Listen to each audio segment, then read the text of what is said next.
Survey کے مطابق 5 ایسے جھوٹ جو عام طور پر لڑکیاں لڑکوں سے بولتی ہیں۔ سب سے پہلا، میں سنگل ہوں۔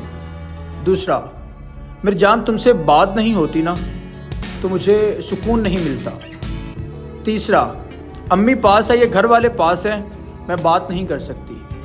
چوتھا، میری جان اگر تم مجھے نہ ملے تو میں مر جاؤں گی۔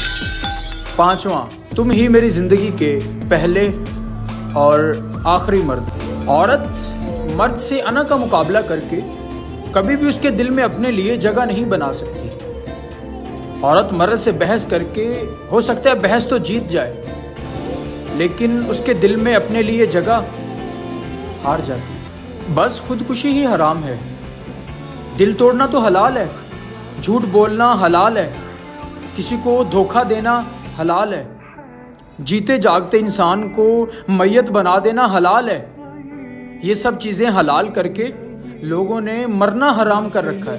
مشاہدے کے مطابق 70 سے 80% گھر پہلے اس لیے بس جاتے تھے کہ عورتیں مردوں کے سامنے بولتی نہیں تھیں، لیکن اب طلاق کی شرح بہت تیزی سے بڑھ رہی ہے۔ اسے کہنا بچھڑنے سے محبت تو نہیں مرتی، بچھڑنا محبت کی صداقت کی علامت ہے۔ محبت ایک فطرت ہے اور فطرت کب بدلتی ہے؟ جب ہم دور ہو جائیں، نئے رشتوں میں کھو جائیں تو تم یہ مت سوچ لینا کہ محبت مر گئی ہو۔ بات محبت کی تو جو تھی سو تھی، لیکن یہاں محبت کے ساتھ مجھے اس کی عادت بھی ہو گئی تھی، اور بعض اوقات عادت محبت سے زیادہ جان لیوا ثابت ہوتی ہے، جو کہ ہوئی۔ اب اس سے زیادہ بڑھ کے میں تم سے کیا محبت کروں؟ میں پھر بھی تمہاری خوشی کی دعا مانگتا رہا، جبکہ مجھے پتا تھا کہ تمہاری کسی بھی خوشی میں میں شامل نہیں۔ مرد کی جیب اگر خالی ہو تو وہ اچھا صرف اپنی ہی نظروں میں ہو سکتا ہے، دنیا کی نظروں میں نہیں۔ اسی لیے تو پیسہ بہت ضروری ہے۔ یہ نہ صرف آپ کے شوق پورے کرتا ہے بلکہ آپ کے کردار کو بھی اچھا بنا دیتا ہے دنیا کی نظروں میں۔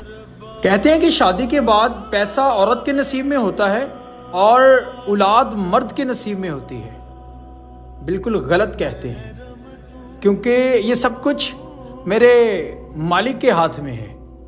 وہ جسے چاہتا ہے، جتنا چاہتا ہے، جو چاہتا ہے، جب چاہتا ہے عطا کر دیتا ہے۔ وہ کسی کو عطا کرے تو اس کی مرضی، وہ کسی کو نہ عطا کرے تو بھی اس کی مرضی۔ ایک جگہ مجبوری کے نام پہ طوائف اپنا جسم دے کر ہزاروں لاکھوں روپے لے لیتی ہے، مفت میں کسی کو ہاتھ بھی نہیں لگانے دیتی، اور بعد میں خود ذہنی طور پہ مطمئن بھی رہتی ہے۔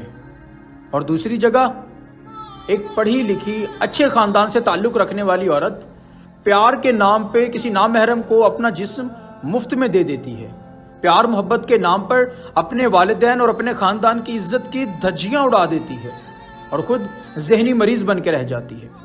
بے شک دونوں گناہ کرتی ہیں، مگر افسوس کی بات یہ ہے کہ طوائف گناہ کر کے اس گناہ کے پیسے لے لیتی ہے، اور دوسری طرف کوئی بیوقوف گناہ کر کے اپنی عزت اچھال دیتا ہے۔ دھوکہ بھی کھا لیا اور عزت بھی کھو دی۔ کسی کو زیادہ چاہت دینے لگ جاؤ تو وہ یہ بات ضرور سوچتا ہے کہ اسے میرے علاوہ کوئی منہ نہیں لگاتا، جبھی تو یہ مجھ پہ اتنی چاہتیں نشاور کرتا ہے۔ وہ یہ بات نہیں جانتا کہ وہ اس سے کتنی محبت کرتا ہے، کتنی عزت کرتا ہے، اس پہ کتنی چاہتیں نشاور کرتا ہے۔ وہ اسے کھونے سے بھی ڈرتا ہے، وہ اس کے ساتھ مخلص ہے، اس سے محبت کرتا ہے، اسی لیے تو اس پہ اتنی چاہتیں نشاور کرتا ہے۔